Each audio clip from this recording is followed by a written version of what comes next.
Buenas, buenas. Bueno, continuamos con el club de lectura. Estamos con el libro de Los Siete Borgia, una historia de ambición, refinamiento y perversidad, de Ana Martos. Bueno, vamos a continuar. Entonces, acuérdense que estamos ahorita en el capítulo 1 y estamos viendo que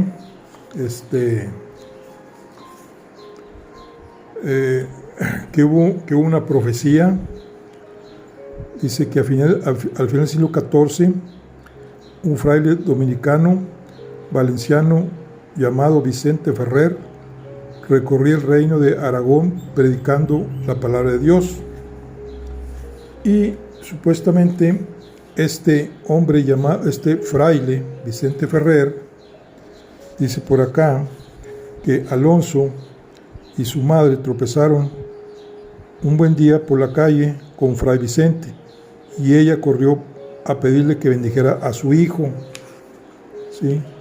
Entonces dice que le dijo que el fraile dominico lo miró fijamente y pronunció la frase profética. Le dijo: tú serás el ornato y la gloria de tu familia, y yo mismo a mi muerte seré objeto de tu veneración.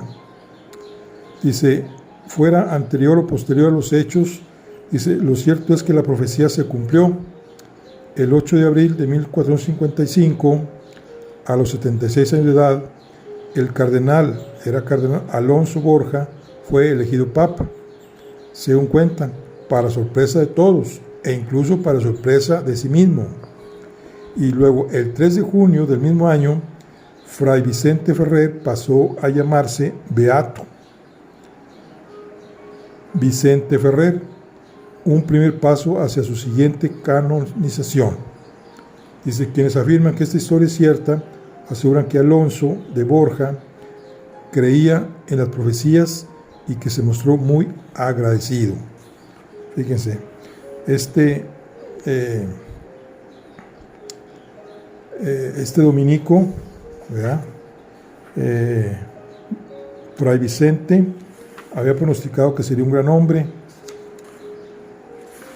Entonces,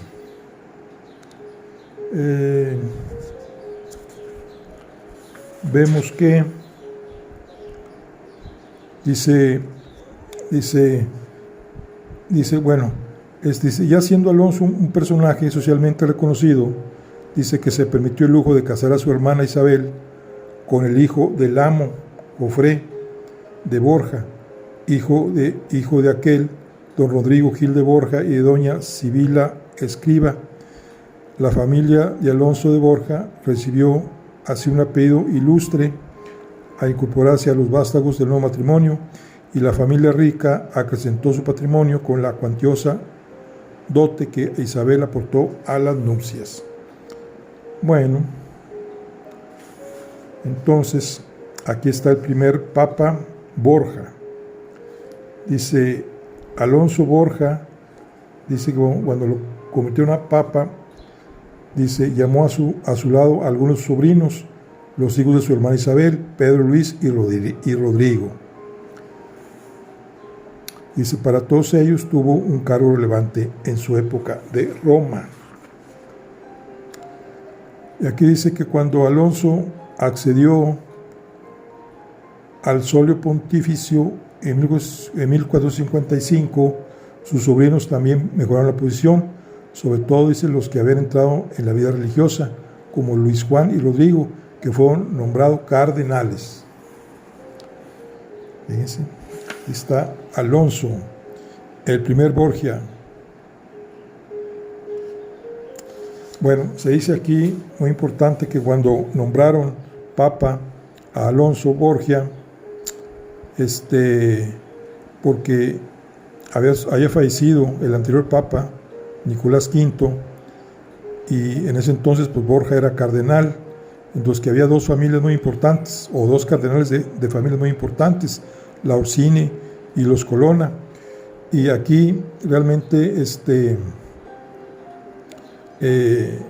se sorprendió que eligieran a él en vez de algún cardenal de esas dos familias, porque supuestamente la historia dice que si nombraban a cualquiera de estos dos de las familias, la otra familia iba a protestar.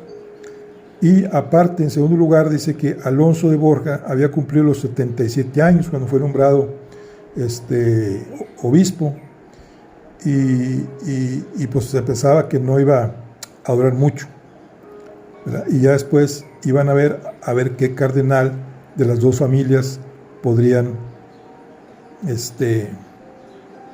nombrar. Pero entonces aquí, una vez que lo nombraron obispo, Alonso de Borja pasó a llamarse Calixto III. Así.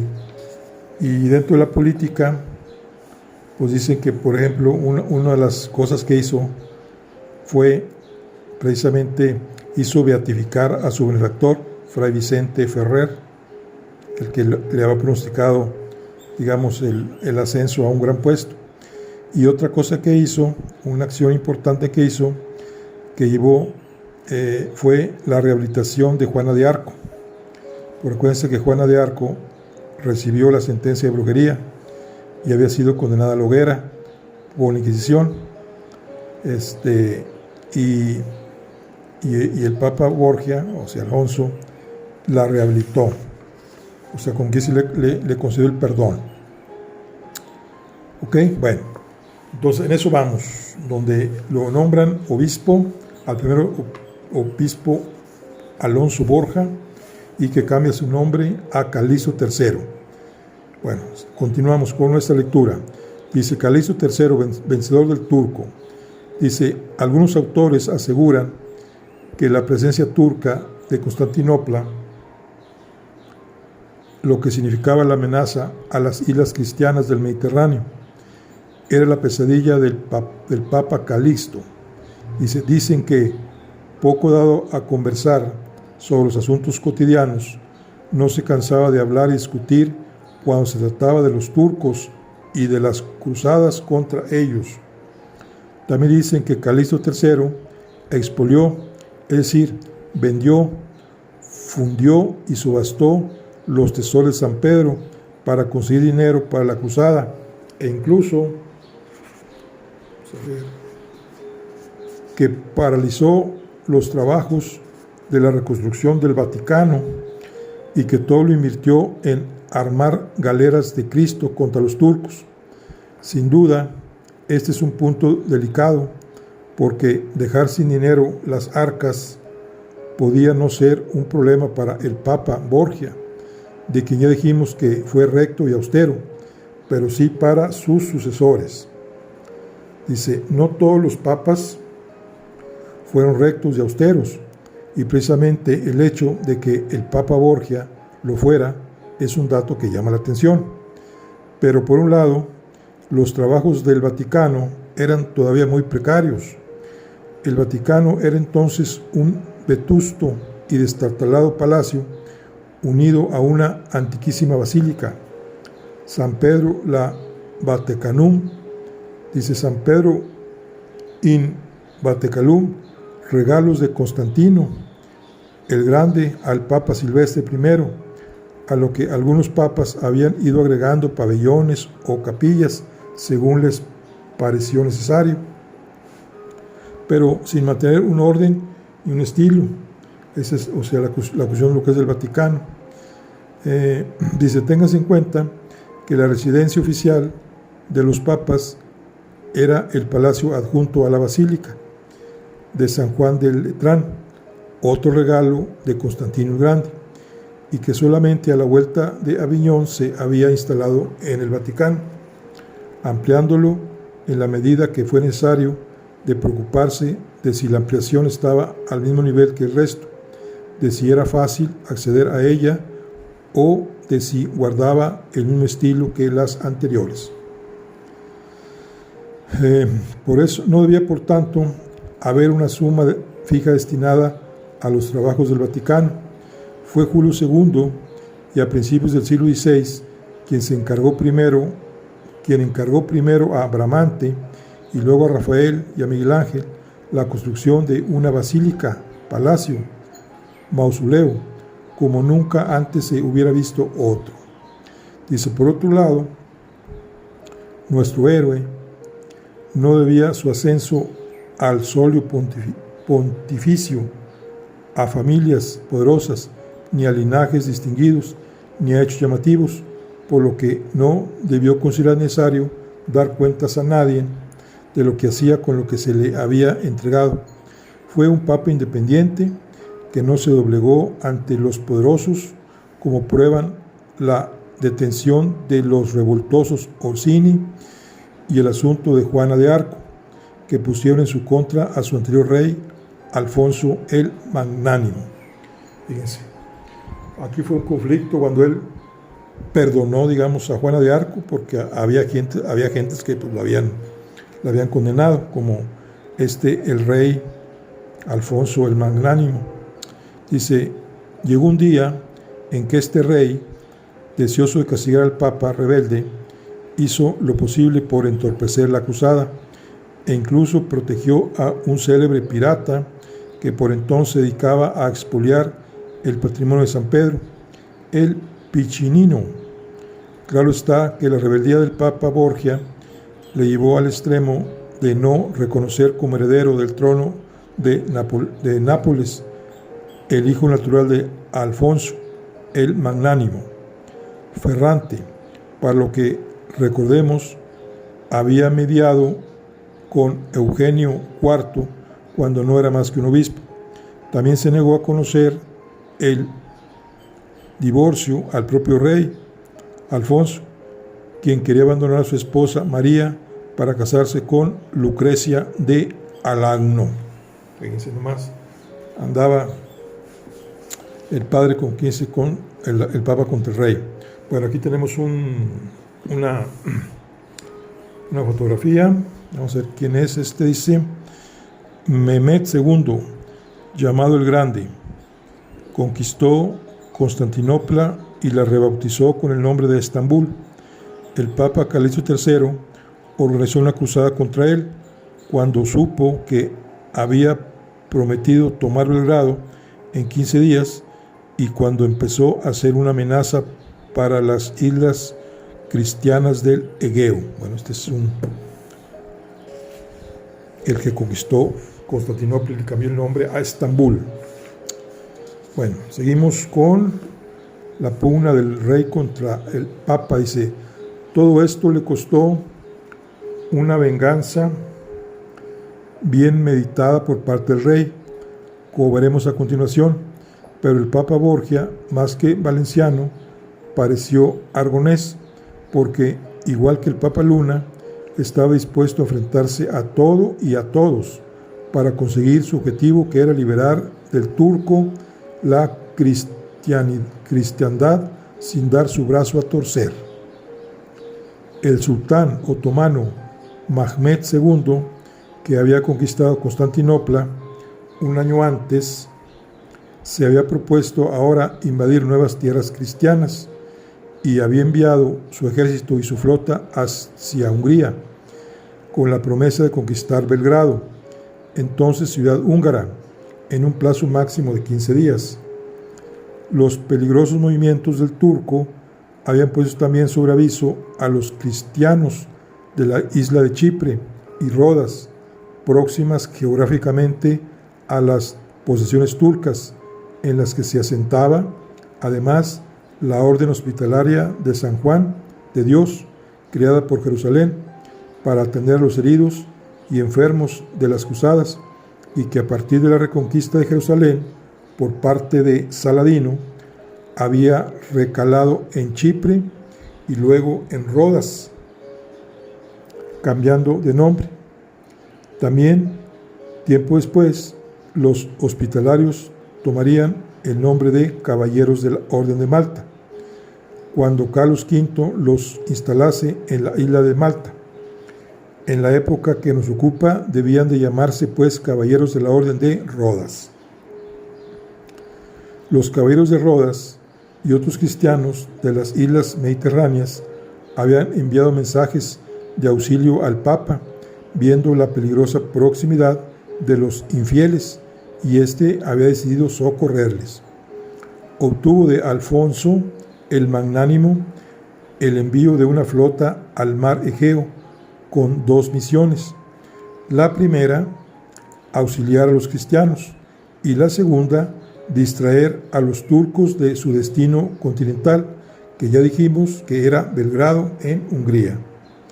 Pero Alfonso, a quien la cruzada no interesaba en lo más mínimo y que solamente tenía deseos de castigar al Papa, que tan soberbiamente se le había opuesto, hizo todo lo posible por retrasar la salida de la flota, poniendo hoy un pretexto y mañana otro.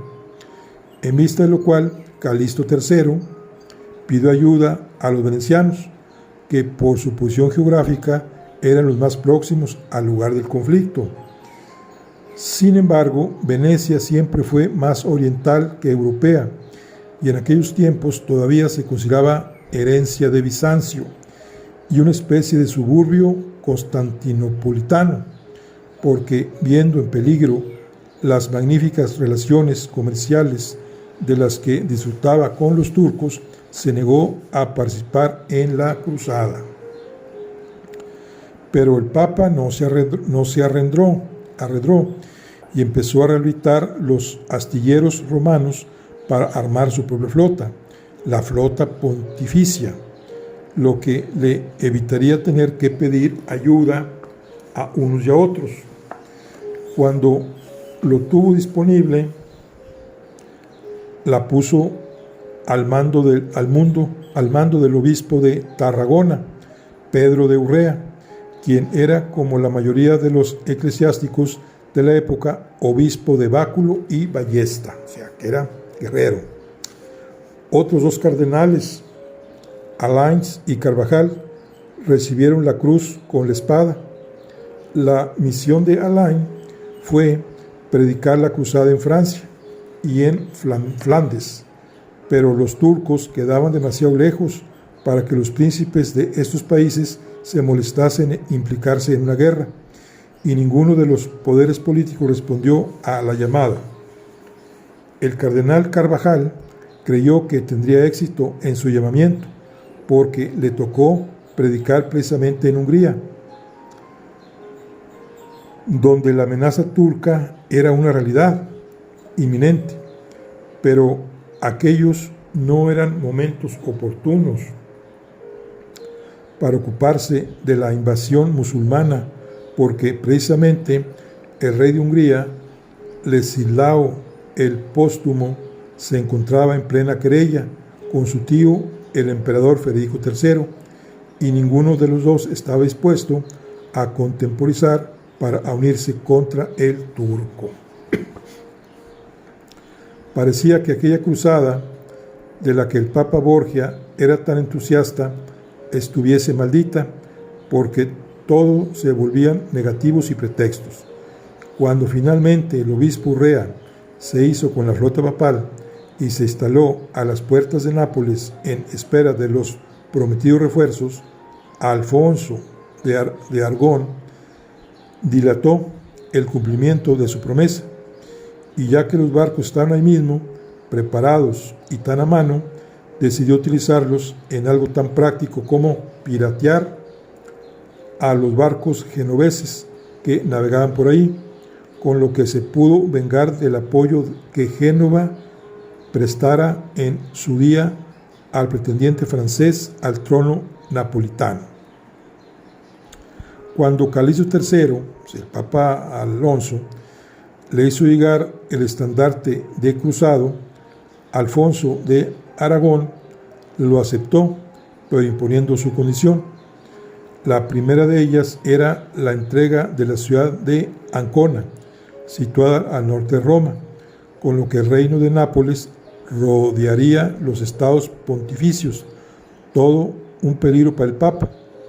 La segunda condición resultó igualmente peligrosa, porque Alfonso recabó para sí el derecho a nombrar al comandante de la flota, y nombró al que más problemas podía causarle al pontífice, aquel Nicolò Piccinino, que anteriormente tildábamos de pirata.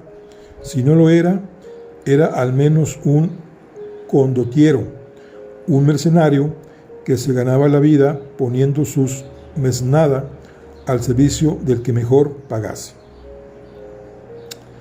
Con aquella elección, Alfonso de Aragón redondeó su venganza contra el Papa Calixto, porque el pago prometido a Piccinino era de 100.000 ducados de oro, más la ciudad de Siena. Alfonso sabía lo que hacía poniendo un incentivo tan sabroso delante del condottiero, porque precisamente la ciudad de Siena le debía grandes sumas de dinero que él ya desesperaba de cobrarse. Cuando el Papa se negó a aceptar el nombramiento,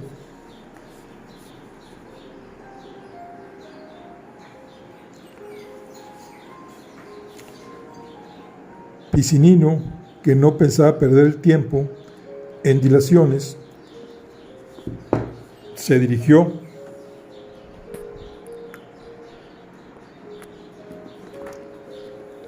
con su gente hacia el Siena, haciendo saber a todos que con el beneplácito papal o sin él iba a tomar la ciudad. Pero una vez más, el anciano pontífice volvió a sorprender a todos y a sacar a primer plano algo que nadie le suponía, que era su capacidad para enojarse y para tomar decisiones contundentes.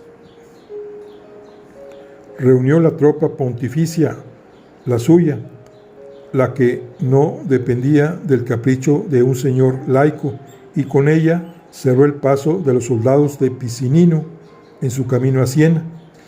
Y muy poderosa debía ser la tropa del Papa, porque las mesnadas del condottiero salieron huyendo, abandonaron su objetivo y se refugiaron para complicar aún más las cosas en tierras napolitanas.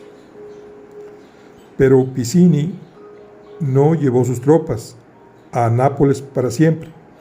La deuda que el municipio de Siena había contraído con él era grande y no pensaba renunciar a ella gratuitamente, menos ahora que había estado a punto de cobrársela. Si se refugió en Nápoles fue para reorganizarse e insistir.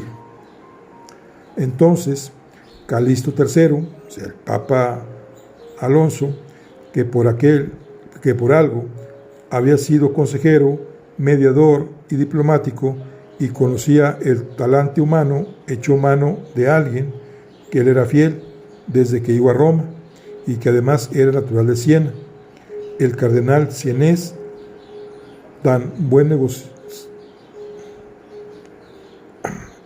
el cardenal escritor Eneas, Silvio Piccolomini, el que tanto le elogiase en sus escritos.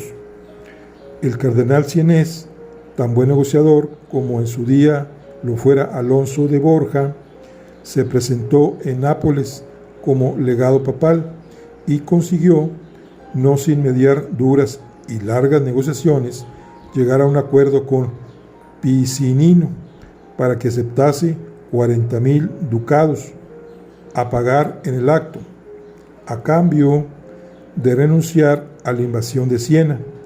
El dinero salió mitad de las arcas papales y mitad del municipio sienés.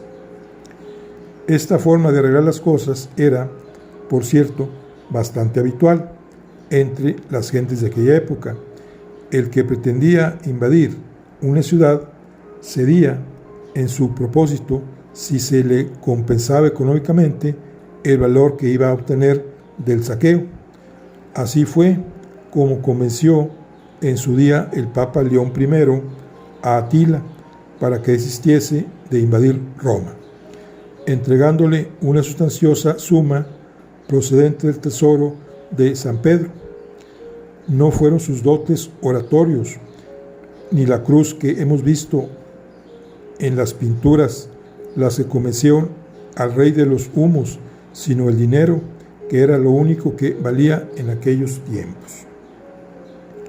No es de extrañar, por tanto, que el Papa Calixto III aparezca representado como protector de la ciudad de Siena, y tampoco es de extrañar tanto interés por defender a esta ciudad de los expolios de un pirata como Picinino, si tenemos en cuenta que su catedral es la única de Italia que mantiene los bustos y los nombres de la lista oficial de papas. Se encuentran en una hilera que adorna los muros interiores de la catedral, y entre ellos apareció un día, hacia el año de 1400, el de la papisa Juana, que luego fue eliminado por el Papa Clemente III.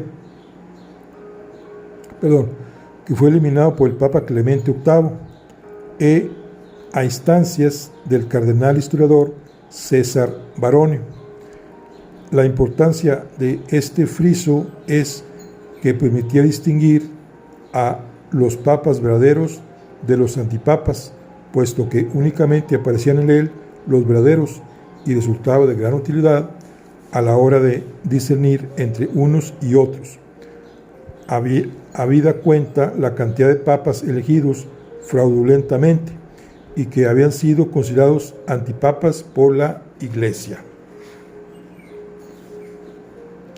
2 años después de haber intentado iniciar su cruzada, en el verano de 1457, partió por fin la flota papal, apoyada por la flota aragonesa. Al rey de Aragón se le debieron agotar los pretextos y no tuvo más remedio que cumplir su compromiso. Además, ya había podido comprobar de lo que era capaz el Papa Calixto cuando se enojaba.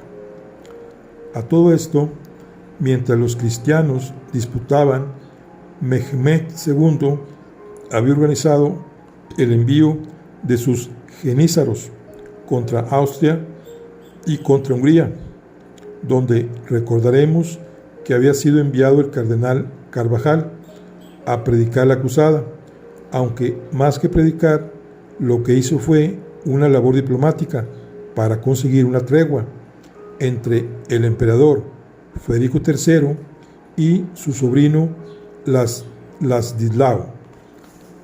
Aquellos legados papales debían de tener una capacidad de convicción ilimitada, porque la tregua se hizo. El emperador se marchó con su corte a Viena y dejó en paz al sobrino Ladislao para que defendiese su país de los turcos. Mientras tanto, los países europeos habían recaudado fondos para la cruzada, pero cada uno los utilizó en lo que mejor le convino.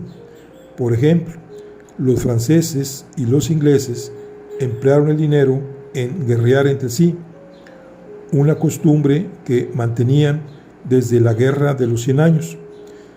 En cuanto a Federico III, se negó en redondo a acompañar a la guerra a su díscolo sobrino, pero al menos no le estorbó.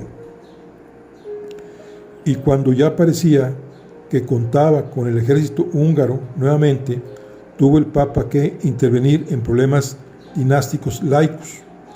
Belgrado, la ciudad amenazada por los turcos, era motivo de disputa entre los alemanes y los húngaros, y aunque no se ponían de acuerdo en quién debía anexionársela, sí se pusieron de acuerdo aquella vez para negarse a luchar contra los jenízaros de Mehmed si el Papa no apoyaba su causa por la posesión de la ciudad. La actitud resultaba bastante inmadura, aunque se tratase de príncipes, porque venía a decir que si la ciudad no había de ser para él, que se la quede el turco.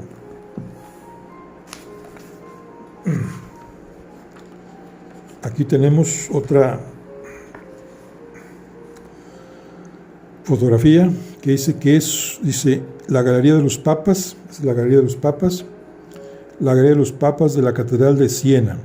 En ella se puede ver los bustos y los nombres de los papas oficialmente aceptados por la Iglesia.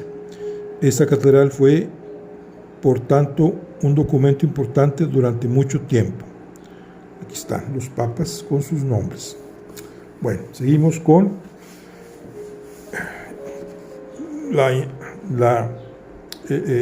con lo del Papa, dice.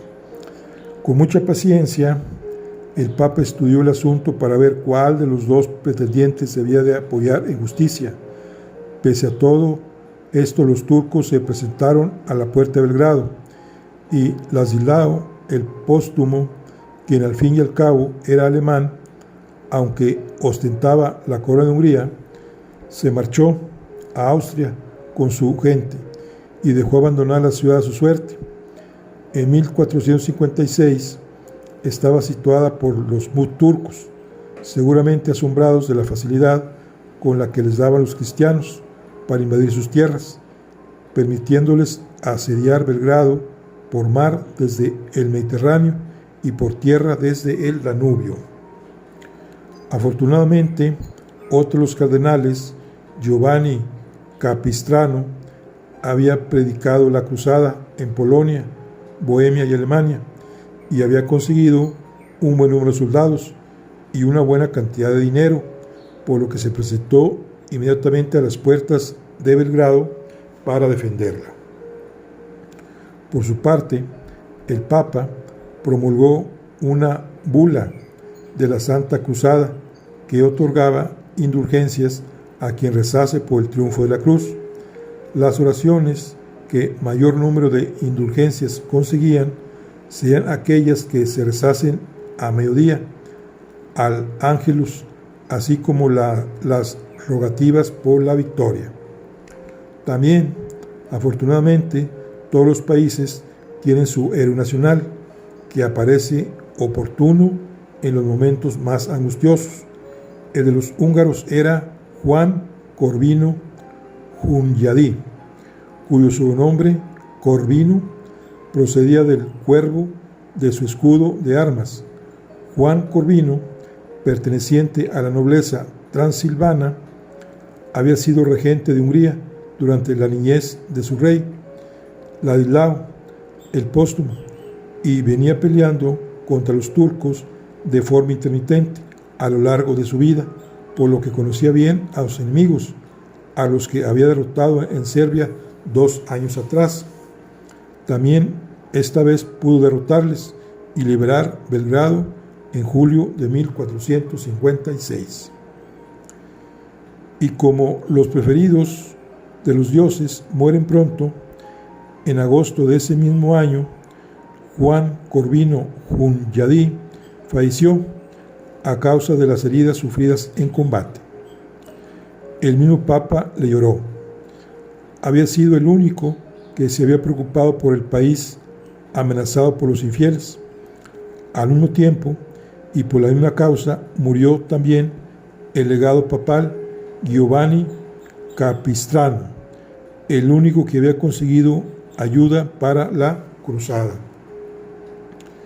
Mientras el rey titular de aquellas tierras, Ladislao V el póstumo, había vuelto a las andadas y luchaba en Austria contra su tío el emperador, para recordarle su obligación, el Papa le designó comandante de las tropas húngaras en lugar del héroe muerto, a cuya frente se había situado ya sus hijos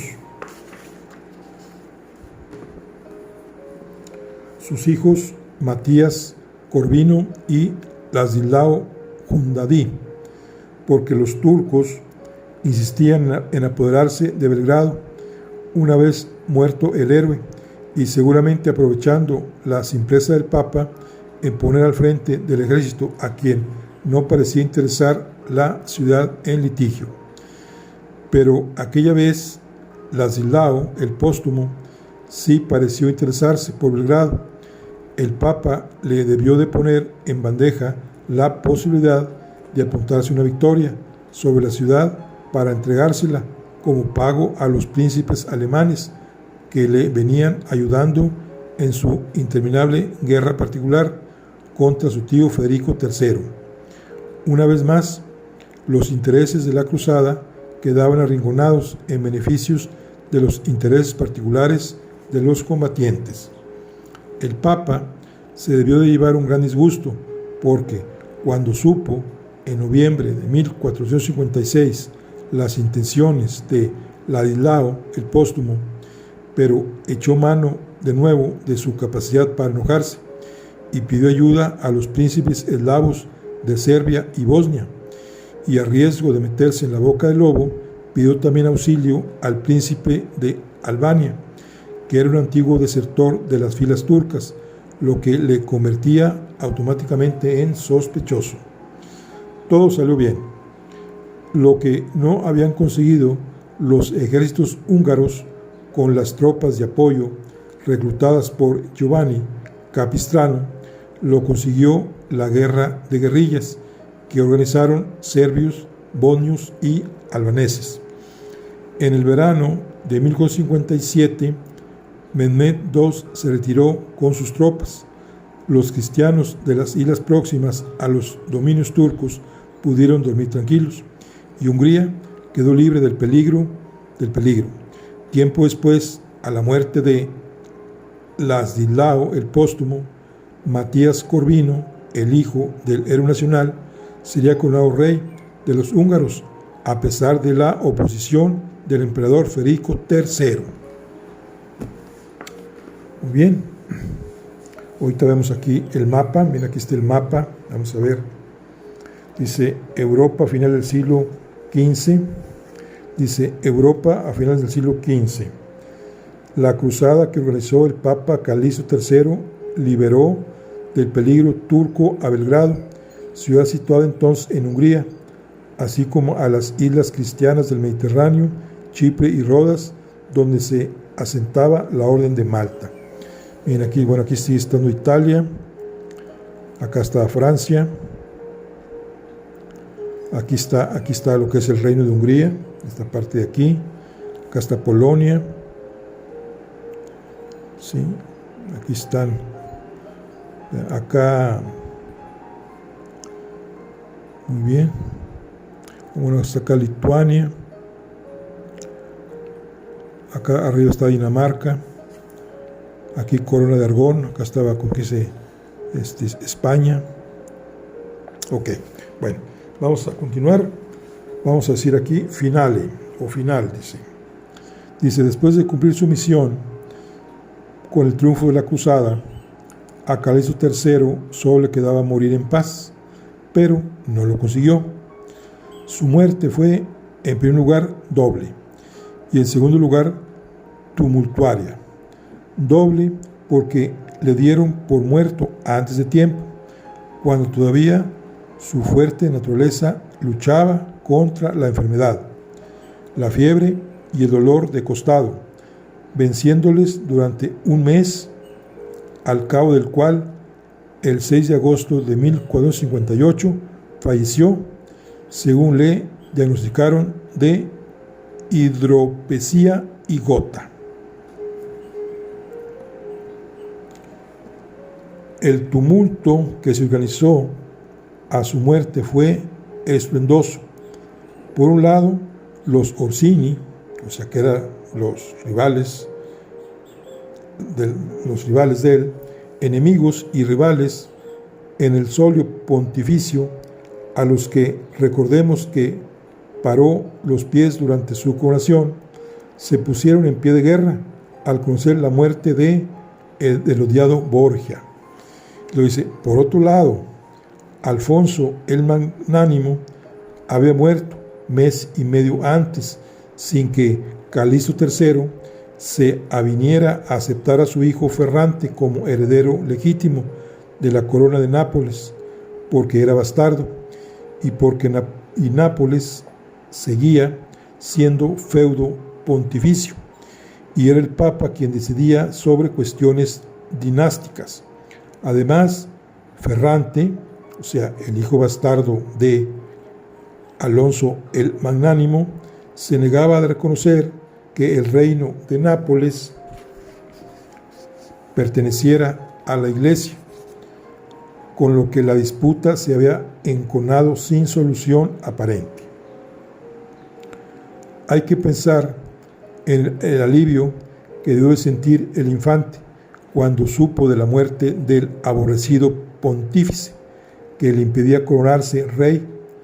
Además, los pretendientes franceses al trono de Nápoles, los de Anjou, volvían a la carga al verlo libre y presentaban su candidatura formal como herederos de la reina Juana.